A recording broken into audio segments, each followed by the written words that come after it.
Hello everyone, welcome back to my channel. In this video, we'll be going to discuss everything about PhD. So without delaying, let's get started. Do not forget to like, share, comment and subscribe my channel because it's free of cost. So let's begin.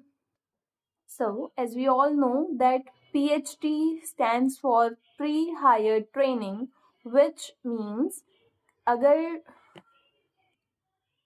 अगर interviewer को ऐसा लगता है कि you are good to go but there are some areas that you need to work on, then they in that instead of selecting you directly they select you for PhD. So PhD is basically divided into two categories. First is of 22 days and the second one is of 44 days. So जो वहाँ पे interviewer होते हैं वो खुद ही decide करते हैं whether you are selected for 22 days or for 44 days.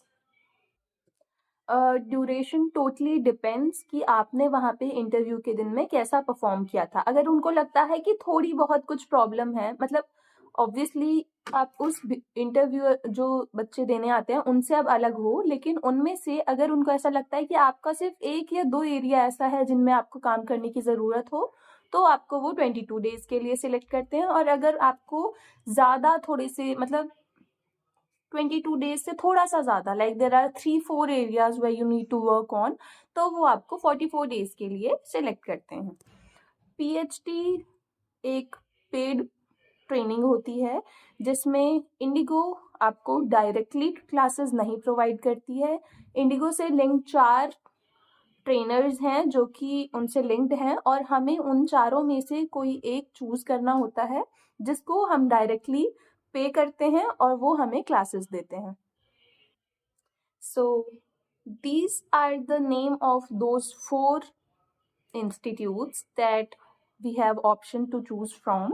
इन चारों में से आप अपनी मर्जी से कोई भी ट्रेनर को आप चूज कर सकते हैं. और अगर आप जानना चाहते हैं कि PhD का सिलेक्शन रेशियो कितना होता है, कितने लोगों का सिलेक्शन होता है और कितने लोग रह जाते हैं, तो लेट मी टेल यू, अभी तक मैंने जितने भी लोगों से बात किया है जो कि PhD में इनरोल हुए हैं उन सभी का सिलेक्शन हो गया है. अभी तक मैं ऐसे किसी भी इंसान से नहीं मिली हूँ जो कि PhD में इनरोल होने के बाद रिजेक्ट हो गया हो. I mean they don't give you guarantee. कोई गारंटी नहीं होती है कि PhD में इनरोल होने के बाद आप सिलेक्ट हो ही जाओगे, मगर आपके चांसेस बहुत ही ज़्यादा बढ़ जाते हैं बिकॉज वो आपको पर्सनल ट्रेनिंग्स देते हैं.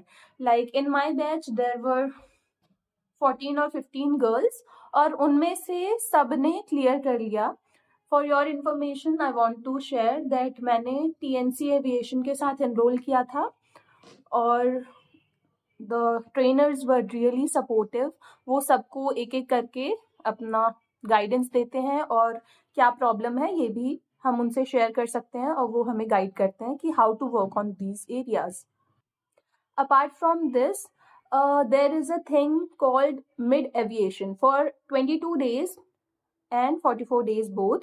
22 days में जब 11th डे आपका हो जाता है तब आपका मिड इवेल्युएशन होता है और 44 डेज में आपके 22nd डे के बाद आपका मिड इवेल्युएशन होता है. सो बेसिकली मिड इवेल्युएशन में कोई एक इंटरव्यूअर आते हैं और आप उनके साथ इंटरेक्ट करते हो. ये सारा प्रोसेस ऑनलाइन होता है. सारी PhD की सारी क्लासेस ऑनलाइन ही दी जाती हैं, ये ऑफलाइन नहीं होती है. और ये जो मिड इवेल्युएशन होता है वो भी ऑनलाइन होता है. मिड इवेल्युएशन बेसिकली आपके फाइनल रिव्यू में कोई इम्पैक्ट नहीं उससे पड़ता है, लेकिन मिड इवेल्युएशन के बेसिस पे वो जज करते हैं कि whether you have improved from the day 1 till now और you need more work to do. Apart from this, I think PhD can be beneficial because PhD में सिर्फ communication की classes नहीं होती है. There are 2 classes. First is of communication and second is of briefings. Like briefing mostly जो लोग directly selected होते हैं उन लोगों को जब वहाँ पे iFly में उनकी training होती है तब उनको briefings याद कराई जाती है, जो कि बहुत ही hectic हो जाता है उस schedule के साथ. लेकिन अगर आप PhD के थ्रू जा रहे हो और किसी भी आपने ट्रेनर्स के साथ एनरोल किया है तो आपको ये ब्रीफिंग्स वो पहले ही याद करवा देते हैं और जब आपका मिड इवैल्यूएशन और फाइनल रिव्यू होता है, मिड रिव्यू और फाइनल रिव्यू होता है, तो इसमें वो आपसे सुनते हैं। कम्युनिकेशन के लिए अलग ट्रेनर आते हैं जो कि सुनते हैं, और ब्रीफिंग के लिए अलग ट्रेनर सुनते हैं। Apart from this, let's talk about fees. So yes, both 22 days PhD and 44 days PhD both are paid. For 22 days, you have to pay 11,800 according to me, and for 44 days, you have to pay around 23,600. So this is the cost that you need to pay directly to the trainer.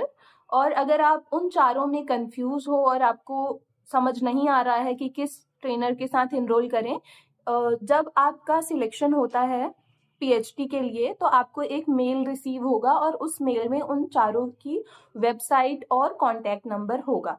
आप उनसे personally बात कर सकते हो call करके, और आप उनसे डिस्कस कर सकते हो कि उनका सिलेक्शन रेशियो क्या है, टाइमिंग्स क्या है, और भी बहुत सारी चीज़ें। लाइक हमारे टीएनसी एविएशन में क्लासेस बहुत लॉन्ग नहीं होती थी, जिसके वजह से ये जो स्केड्यूल था मुझे बहुत हेक्टिक फील नहीं हुआ। Also all the trainers were very cooperative, so if you want you can go for that too, otherwise you can choose from other trainers too.